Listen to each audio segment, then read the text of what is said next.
दिल्ली में एक बार फिर से हुआ भीषण अग्निकांड। भारी दिल्ली के प्रेम नगर में एक मकान में आग लगने से हुई 4 लोगों की मौत।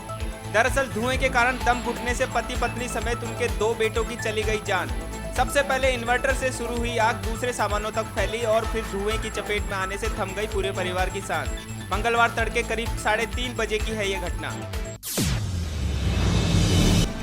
दिल्ली जल संकट को लेकर अनिश्चितकालीन अनशन पर बैठी आतिशी की बिगड़ी तबीयत, जिसके बाद दिल्ली की जल मंत्री आतिशी को मंगलवार की सुबह अस्पताल में कराया गया भर्ती।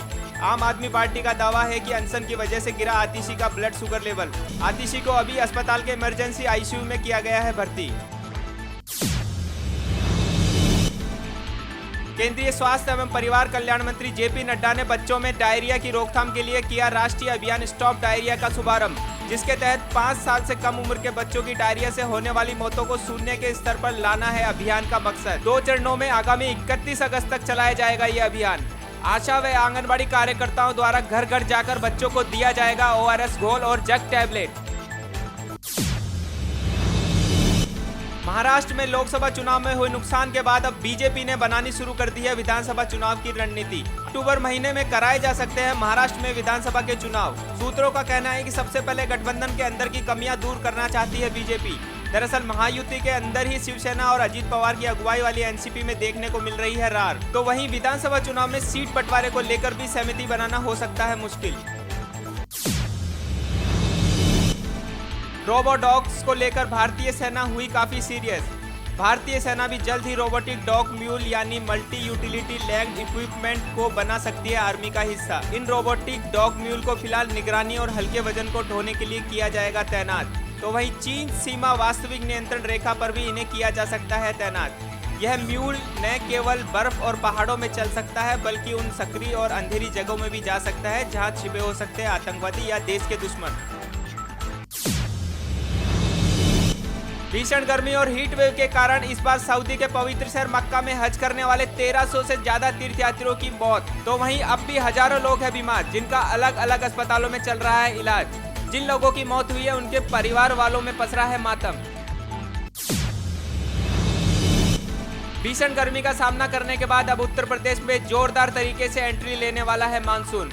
मौसम विभाग द्वारा आज मंगलवार को उत्तर प्रदेश के विभिन्न जनपदों में मूसलाधार बारिश की जताई गई है संभावना। अगले 2 दिनों में मानसून उत्तर प्रदेश के विभिन्न जिलों में कर जाएगा प्रवेश। उसके बाद पूरे उत्तर प्रदेश में मानसून की बारिश से लोगों को मिलेगी गर्मी से बड़ी राहत।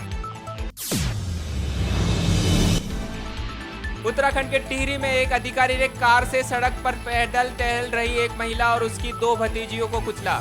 हादसे में महिला और उनकी दोनों भतीजियों की दर्दनाक मौत। दिल दहलाने वाले दर्दनाक मंजर का वीडियो सोशल मीडिया पर वायरल। नीट पेपर लीक कांड में सामने आई साइबर गैंग की भूमिका। दरअसल पेपर लीक मामले में साइबर गैंग ने की थी तथाकथित माफियाओं की मदद। देवघर से गिरफ्तार तीनों आरोपी निकले बड़े साइबर गैंग के सदस्य। आर्थिक अपराध इकाई की FIR से पूरे मामले का हुआ खुलासा। बिहार की आर्थिक अपराध इकाई की टीम ने इस मामले में दर्ज किया है साइबर से जुड़ा एक नया मामला।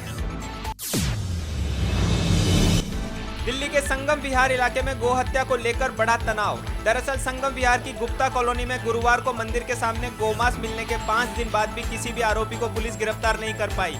इसको लेकर हिंदू संगठनों ने संगम विहार में किया प्रदर्शन।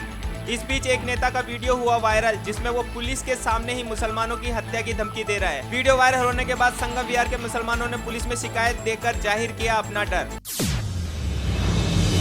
श्रमिक संगठनों ने बजट से पहले हुई बैठक के दौरान केंद्रीय वित्त मंत्री निर्मला सीतारमण से की मांग। कहा सरकार को 8वें वेतन आयोग का गठन, वेतनभोगी वर्ग के लिए कर छूट की वृद्धि और पुरानी पेंशन योजना की करनी होगी बहाली। श्रमिक संगठनों के नेताओं ने सरकार से सार्वजनिक उपकरणों के निजीकरण को रोकने, नई पेंशन योजना को खत्म करने और पुरानी पेंशन योजना यानी OPS को बहाल करने के लिए वित्त मंत्री से किया आग्रह।